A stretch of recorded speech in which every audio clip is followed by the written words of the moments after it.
ఇక్కడ ఎన్నికల రోజు పోలింగ్ రోజు పొద్దున్నే నాగార్జున సాగర్ భూభాగం మొత్తం తెలంగాణలో ఉంది.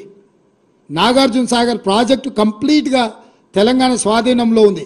కనీసము శ్రీశైలం అన్న సగం వాళ్ళ చేతిలో ఉంది, సగం మన చేతిలో ఉంది. జగన్మోహన్ రెడ్డి పోలీసులు తుపాకులు వేసుకొని నాగార్జున సాగర్ డ్యామ్ మీదకి వచ్చి ప్రాజెక్టును హ్యాండ్ ఓవర్ చేసుకురు. ఈ సన్నాసి రండా జగన్మోహన్ రెడ్డి తెలంగాణలోకి వచ్చి నాగార్జున సాగర్ ప్రాజెక్టును ఆక్రమించుకుంటే నోట్లకెళ్ళి మాట వెళ్ళలే. రండ పనులు చేసింది లొంగిపోయింది నువ్వు చంద్రశేఖరరావు. నువ్వు రండగాడు కాబట్టి జగన్మోహన్ రెడ్డి వచ్చి నాగార్జున సాగర్ మీద తుపాకులు పెట్టి ప్రాజెక్టును హ్యాండ్ ఓవర్ చేసుకుండు. అదే కాంగ్రెస్ అధికారంలో ఉన్నప్పుడు వచ్చి చూడమను, ఇవాళ రమ్మను, వచ్చి నాగార్జున సాగర్ మీదకి రమ్మను జగన్మోహన్ రెడ్డిని. నువ్వు రండగాడివి, జగన్మోహన్ రెడ్డికి ప్రాజెక్టును తాకట్టు పెట్టి తుపాకులు తీసుకొని వచ్చి నాగార్జున సాగర్ డ్యామ్ను ఆక్రమించుకుంటే పల్లెత్తు మాట మాట్లాడలేదు. నువ్వు పోయి కేంద్ర ప్రభుత్వానికి ప్రాజెక్టులను హ్యాండ్ ఓవర్ చేయడానికి నిధులను కేటాయించినోడు నువ్వు వచ్చి మమ్మల్ని బదనాం చేస్తావా, మా మీద మాట్లాడతావా? వాస్తవాలు ఇట్లుంటే అబద్ధాలతోని అధికారం కోల్పోయిన నిరాశ నిస్పృహలతోటి ఈరోజు మమ్మల్ని బదనాం చేసే కార్యక్రమం పెట్టిండు. అందుకే నేను సూటిగా ఈ ఆధారాలు మీ ముందలు చెప్పి మీ ముందర మాట్లాడితే రేవంత్ రెడ్డి సెక్రటేరియట్లో సమావేశం పెట్టి చాలా మాట్లాడిండు. ఆయన కథ ఏంది, ఆయన కమామిస్ ఏంది అని ఆయన మాట్లాడతాడు. అందుకే నేను సూటిగా ఈరోజు మంత్రివర్గ సమావేశం అవుతుంది. అసెంబ్లీ సమావేశాలు ఎప్పటి నుంచి ఉంటాయో సాయంత్రం వరకు మీకు చెప్తాము. అసెంబ్లీ సమావేశాలలో వైట్ పేపర్ ప్రాజెక్టుల మీద రిలీజ్ చేస్తాం, ప్రాజెక్టుల హ్యాండ్ ఓవర్ మీద చర్చ పెడతాం. 48 గంటలు నువ్వు కోరుకుంటే ఇంకెక్కువ కావాలన్నా తలుపులు మూద్దాం, భోజనాలు అక్కడనే పెడతాం, బట్టలు తెచ్చుకో, మేము వస్తాం. మామ అల్లుడు మీరు ఇద్దరు రాండి, లేకపోతే ఎంబడి కొడుకుని తెచ్చుకోరు, అవతల మీ బిడ్డ ఉంటే ఆమెను కూడా ఉమ్మడి సమావేశాలు పెడతాం. ఒకవేళ చర్చ చేద్దామంటే శాసన మండలి శాసనసభ ఉమ్మడి సమావేశాలు ప్రత్యేకంగా ప్రాజెక్టుల మీద జలాల మీద చర్చ పెడతాము. మాకెవ్వరు లేరు, నేను మా ఉత్తమ్ కుమార్ రెడ్డి గారు ఇద్దరమే మాట్లాడతాం. Page number 10 paragraph 17.11 Government of AP has already issued directions for handing over a total of 6 prioritized components of Srisailam and Nagarjuna Sagar project under their control to KRMB on 14/10/2021, GO number 54, GO number 17 respectively, as per the decisions taken by the 15th board meeting.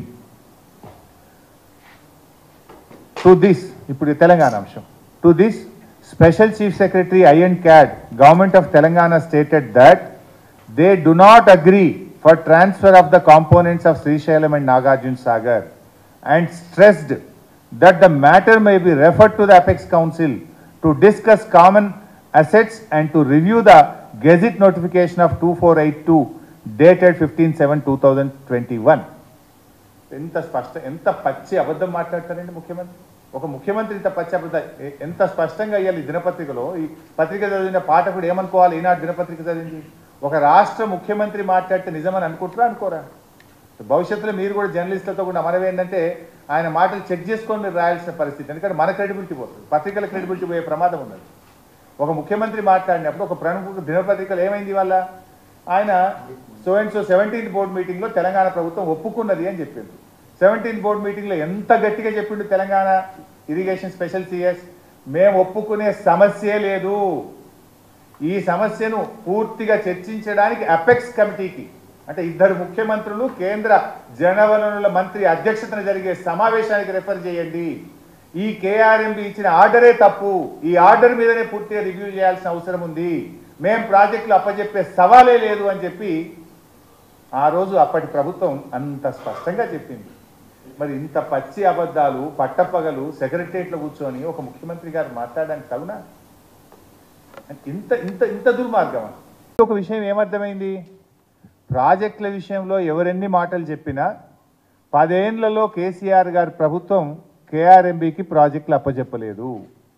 కానీ వచ్చిన 2 నెలల్లోనే మీరు అవగాహన రహిత్యంతో తొందరపాటుతో మీరు ఇలా మన తెలంగాణ ప్రాజెక్టులను ఢిల్లీ చేతిలో పెట్టి అడుక్క తినే పరిస్థితి తెచ్చినారు మీరు. Is it not your failure?